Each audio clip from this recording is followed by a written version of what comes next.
Friends, my self Mahi Singh Rajput and welcome back to my channel GK GS queen. So guys, कैसे हैं आप सब? I hope आप सब लोग अच्छे होंगे। तो फ्रेंड्स, आज फिर से मैं आप लोगों के लिए 2021 का घटना चक्र का टॉपिक लेकर आई हूं। मेरे चैनल पर आपको भारतीय राष्ट्रीय कांग्रेस एग्जाम के पॉइंट ऑफ व्यू से काफ़ी ज़्यादा बेनिफिशियल टॉपिक है, वो इसका पहला पार्ट आपको ऑलरेडी मेरे चैनल पर अपलोडेड मिलेगा। इसके अलावा आपको मेरे चैनल पर Bihar special, Bihar SI, Bihar ESI and current affairs के सीरीज ऑलरेडी अपलोडेड मिलेंगे। अगर आपको मेरा वीडियो अच्छा लगता है, एग्जाम के पॉइंट ऑफ व्यू से यूजफुल लगता है, तो प्लीज़ मेरे चैनल को सब्सक्राइब, लाइक और ज़्यादा से ज़्यादा फैमिली एंड फ्रेंड्स के साथ शेयर करना ना भूलें।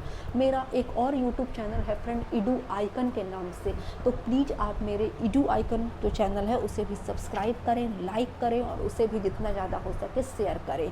तो चलिए, आज का जो क्वेश्चन जो 37 से स्टार्ट होने वाला है भारतीय राष्ट्रीय कांग्रेस का, तो उसे हम लोग कवर करते हैं। तो यहाँ पर क्वेश्चन नंबर 37 आप देख सकते हैं कि कांग्रेस की प्रथम भारतीय महिला अध्यक्ष कौन थी। यहाँ पर दिया हुआ है कि उत्तराखंड पीसीएस मेंस 2002 में जो एग्जाम कंडक्ट करवाया गया था, उसका क्वेश्चन पूछा गया है। ऑप्शन सी इज करेक्ट, यानी सरोजिनी नायडू। तो देखिए, कांग्रेस के अगर पहली महिला अध्यक्ष बोलेगा तब तो 1917 की जिन्होंने अध्यक्षता की थी एनी बेसेंट कलकत्ता अधिवेशन की, बट उसके जस्ट 8 साल बाद यानी 1925 के कानपुर अधिवेशन की अध्यक्षता की थी सरोजिनी नायडू ने। सरोजिनी नायडू से एक और क्वेश्चन हमेशा एग्जाम में पूछे जाते हैं कि भारत की पहली महिला राज्यपाल यानी गवर्नर कौन थी। तो अगर पहली महिला राज्यपाल की बात करेंगे तो वो सरोजिनी नायडू हुई थी, जो उत्तर प्रदेश की राज्यपाल बनी थी, जिनका कार्यकाल 1947 से 1949 तक था। तो चलिए आगे बढ़ रहे हैं क्वेश्चन नंबर 38 में कि इंडियन नेशनल कांग्रेस की प्रथम भारतीय महिला अध्यक्ष कौन थी। अभी जस्ट हुआ सरोजिनी नायडू, जिन्होंने कानपुर अधिवेशन की अध्यक्षता की थी। कब? तो 1925 ईस्वी में। नेक्स्ट है कि निम्नलिखित कथनों पर विचार कीजिए। चलिए एक एक करके सारा पॉइंट देखेंगे। तो पहला है कि भारतीय राष्ट्रीय कांग्रेस का प्रथम अधिवेशन कलकत्ता में हुआ था। जी नहीं, भारतीय राष्ट्रीय कांग्रेस का जो पहला अधिवेशन था वो 28 दिसंबर 1885 को मुंबई के गोकुलदास तेजपाल संस्कृत विद्यालय में हुआ था। सेकंड पॉइंट है कि भारतीय राष्ट्रीय कांग्रेस का दूसरा अधिवेशन दादा भाई नौरोजी की अध्यक्षता में हुआ था। जी हाँ, बिल्कुल सही है। दूसरा अधिवेशन 1886 में कलकत्ता में आयोजित हुआ, जिसके अध्यक्ष दादा भाई नौरोजी को चुने गए थे। तीसरा पॉइंट है कि भारतीय राष्ट्रीय कांग्रेस तथा मुस्लिम लीग दोनों ने लखनऊ में 1916 में अधिवेशन किया तथा लखनऊ समझौता संपन्न हुआ। यह बात भी बिल्कुल सही है। 1916 के लखनऊ अधिवेशन में भारतीय राष्ट्रीय कांग्रेस और मुस्लिम लीग दोनों ने एक ही जगह पर 1916 में अधिवेशन किया और वह जगह लखनऊ था। और यहाँ पर लखनऊ मुस्लिम और भारतीय राष्ट्रीय कांग्रेस के बीच में समझौता हो जाता है, जिसे लखनऊ समझौता या लखनऊ पैक्ट भी कहा जाता है। तो इस पॉइंट ऑफ व्यू से इसका करेक्ट आंसर क्या हो जाएगा, आप यहाँ पर देख सकते हैं ऑप्शन नंबर सी, यानी सेकंड और थर्ड दोनों। चलिए नेक्स्ट है कि भारतीय राष्ट्रीय कांग्रेस का 27वां अधिवेशन किस स्थान पर हुआ था। कई एक बार ये एग्जाम में पूछे गए हैं। तो ये बिहार का एक क्षेत्र है बांकीपुर, यहाँ पर भारतीय राष्ट्रीय कांग्रेस के 27वां अधिवेशन हुआ था बिहार के बांकीपुर में 1912 में। कब हुआ था? 1912 में, जिसके अध्यक्ष RN मधुलकर थे। यहीं पर 1912 में बिहार के बांकीपुर में जिसकी अध्यक्षता R मधुलकर ने की थी, यहाँ पर A.O. ह्यूम को कांग्रेस का पिता कहा गया। नेक्स्ट है कि निम्नलिखित में से भारतीय राष्ट्रीय कांग्रेस के किस अधिवेशन में बाल गंगाधर तिलक ने अभिव्यक्त किया था कि स्वराज्य मेरा जन्मसिद्ध अधिकार है और मैं इसे वापस लेकर ही रहूंगा।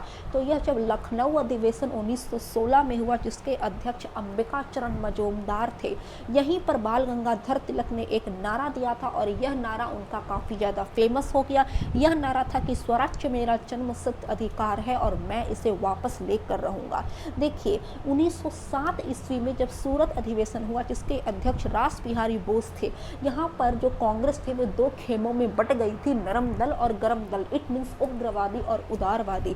बट फाइनली कांग्रेस एक हो जाती है 1916 के लखनऊ अधिवेशन में, जिसके अध्यक्ष अंबिका चरण मजूमदार होते हैं। यहाँ पर कांग्रेस एक होती है, साथ ही कांग्रेस और मुस्लिम लीग में समझौता होता है, जिसे लखनऊ पैक्ट या लखनऊ समझौता भी कहा गया।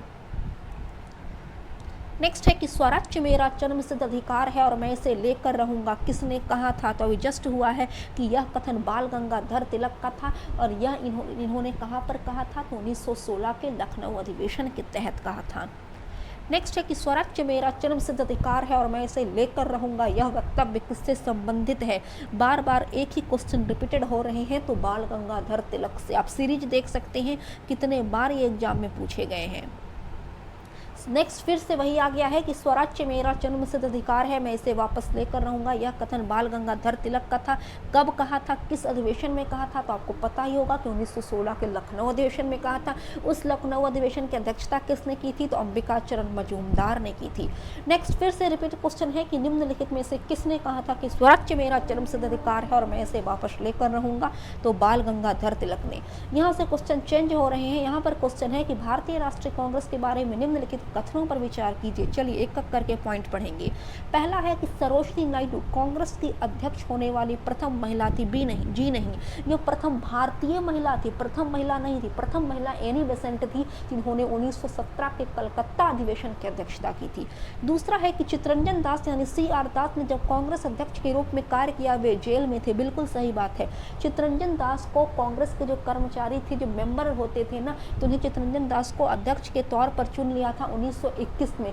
बट 1921 का जो अहमदाबाद अधिवेशन हुआ, यहाँ पर चित्तरंजन दास को अध्यक्ष के तौर पर चुना तो गया था, बट अफसोस की बात यह है कि चित्तरंजन दास उस समय जेल में थे।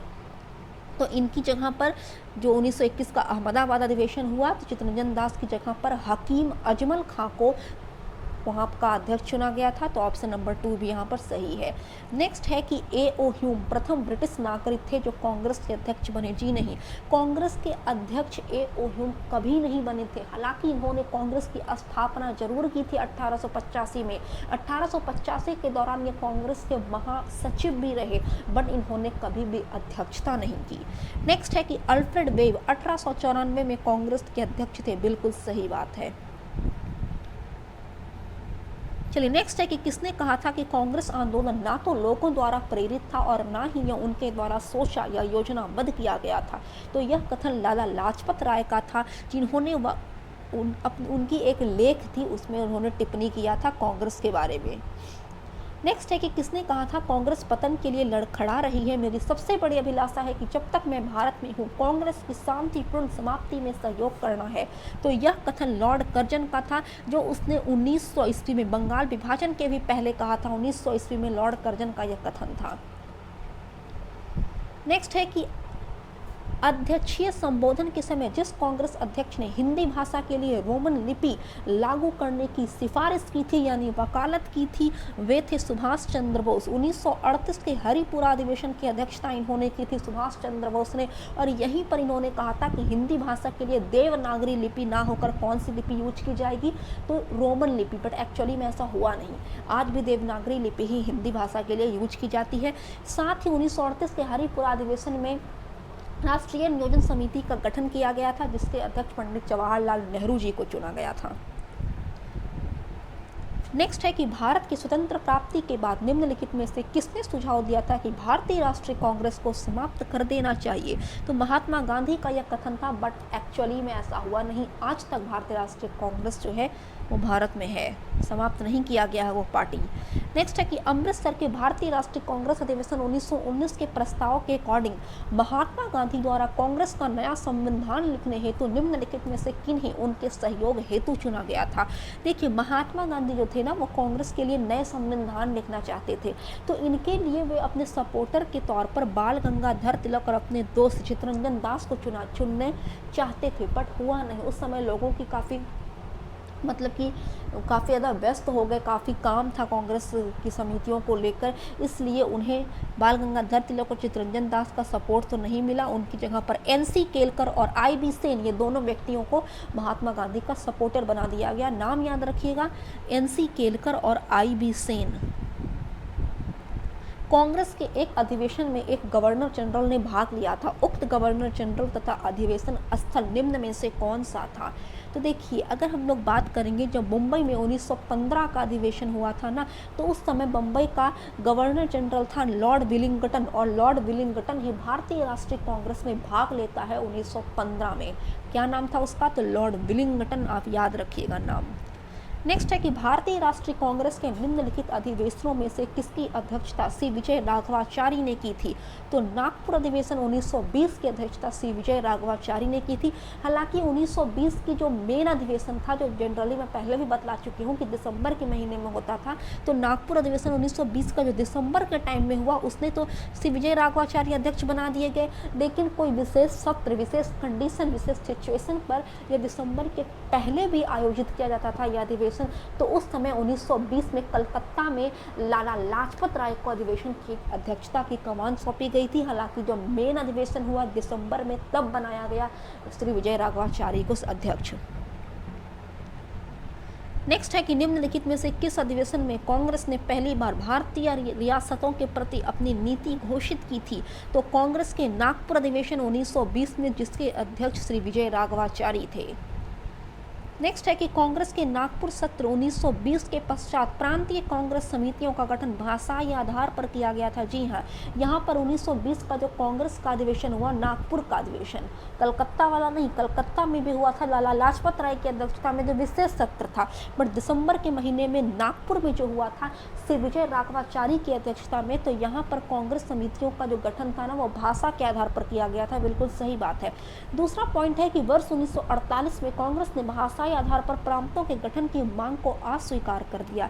यह बात भी बिल्कुल सही है। जब आज़ादी के बाद 1948 में जब कांग्रेस का आयोजन होता रहा, भारतीय राष्ट्रीय कांग्रेस का आज़ादी के कुछ टाइम बाद तक भी हुआ था, तो यहाँ पर कांग्रेस ने भाषा के आधार पर प्रांतों के गठन की जो मांग थी ना, उसको खारिज कर दी थी, नहीं स्वीकारा था। नेक्स्ट है कि 1922 में गया के इंडियन नेशनल कांग्रेस के अधिवेशन के अध्यक्ष कौन थे? तो ऑप्शन ए चित्तरंजन दास। देखिए, 1921 में चित्तरंजन दास को अहमदाबाद के अध्यक्ष के तौर पर नामित किया गया था। चूंकि वह जेल में थे, तो उनके जगह पर हकीम अजमल खां आ जाते हैं। बट जब फाइनली 1922 में यह जेल से निकलते हैं CR दास, तो इन्हें गया अधिवेशन का कमान सौंपा जाता है। नेक्स्ट है कि निम्नलिखित में से किसने अखिल भारतीय हरिजन सेवक संघ की स्थापना की थी? महात्मा गांधी ने 1932 ईस्वी में। नेक्स्ट है कि नीचे उन व्यक्तियों की सूची दी गई है जो भारतीय राष्ट्रीय कांग्रेस के अध्यक्ष हुए, तथ्यानुसार उन्हें क्रमबद्ध कीजिए। नीचे दिए गए कूट का उपयोग कर अपना उत्तर दीजिए। तो आपको टाइम पता रहेगा, डेट पता रहेगा, तब तो आप बताइएगा। तो सबसे पहले इस सीरीज पे महात्मा गांधी आते हैं, जो उन्होंने एकमात्र बेलगांव अधिवेशन का अध्यक्षता किए थे, महात्मा गांधी 1924 में। उसके बाद आ जाएंगी श्रीमती सरोजनी नायडू, जो 1925 के कानपुर अधिवेशन की अध्यक्षता करती हैं।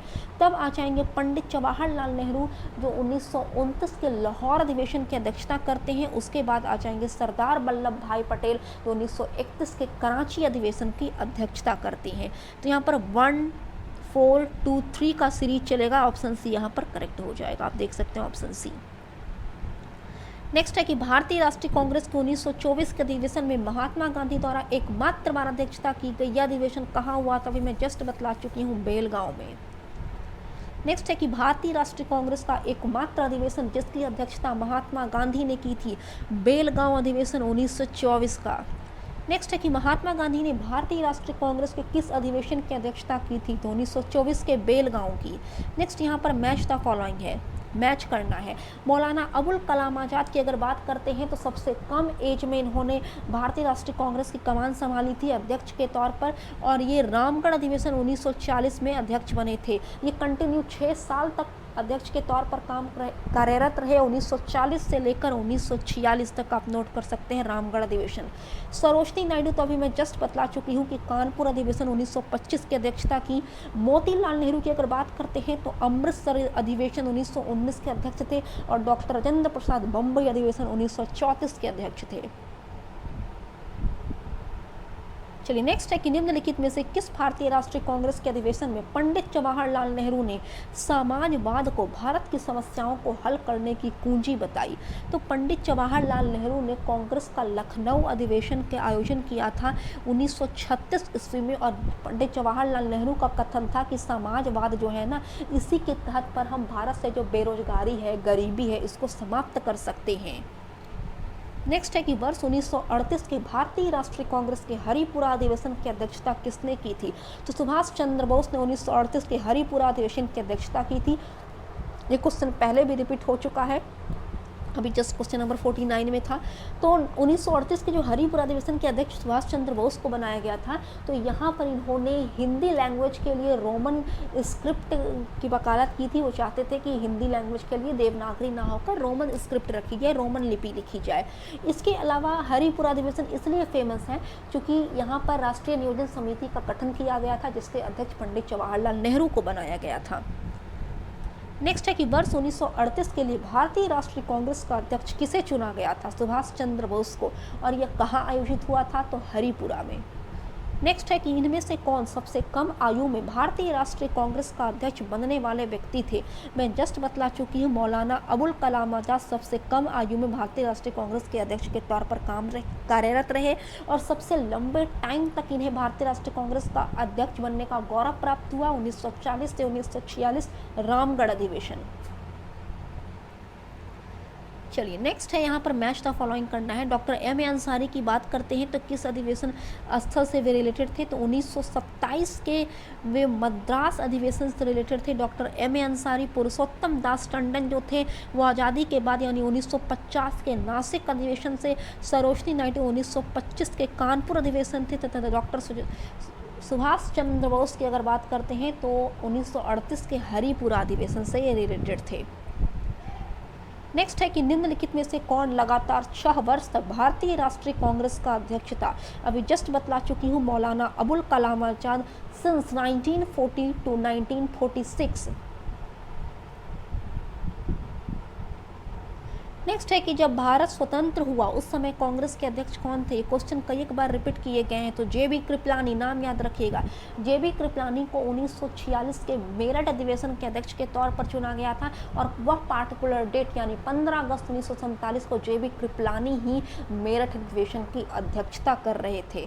तो याद रखिएगा आप, जे.बी. कृपलानी थे आज़ादी के समय। नेक्स्ट है कि भारत के विभाजन के समय भारतीय राष्ट्रीय कांग्रेस का अध्यक्ष कौन था? अभी जस्ट हुआ है जे.बी. कृपलानी। नेक्स्ट काफ़ी इंपॉर्टेंट क्वेश्चन है कि जन गण मन पहली बार किस अवसर पर गाया गया था? तो भारतीय राष्ट्रीय कांग्रेस का जो 1911 में अधिवेशन हुआ था ना, तो उस समय पहली बार जन गण मन गाया गया था, और यह आयोजन कलकत्ता में आयोजित किया गया था, जिसकी अध्यक्षता बिशन नारायण धर ने की थी। 1896 का भी आप अधिवेशन याद रखिए, 1896 का अधिवेशन में कलकत्ता में आयोजित किया गया था, और यहाँ पर सबसे पहली बार हमारा जो राष्ट्रीय गीत है यानी वंदे मातरम वह गाया गया था। और 1896 के भारतीय राष्ट्रीय कांग्रेस के अध्यक्ष थे रहमतुल्लाह सयानी, जो दूसरे मुसलमान थे। पहले बदरुद्दीन तैयब जी थे और दूसरे थे रहमतुल्लाह सयानी, जिन्होंने 1896 अधिवेशन की अध्यक्षता की थी कलकत्ता से। लास्ट क्वेश्चन है कि भारतीय राष्ट्रीय कांग्रेस का अंतिम अधिवेशन जिसमें बाल गंगाधर तिलक ने भाग लिया था, उसके बाद वे छोड़ चुके थे। हालांकि वो कभी अध्यक्ष के तौर पर काम नहीं किए बाल गंगाधर तिलक, लेकिन वो पार्टिसिपेट होते थे। तो ये था अमृतसर अधिवेशन 1919 का। अगर हम लोग अमृतसर अधिवेशन 1919 की बात करते हैं ना, तो आप यहाँ पर देख सकते हैं कि यहाँ पर 1919 में ही मॉन्टेग्यू चेम्सफोर्ड सुधार लेकर आया था।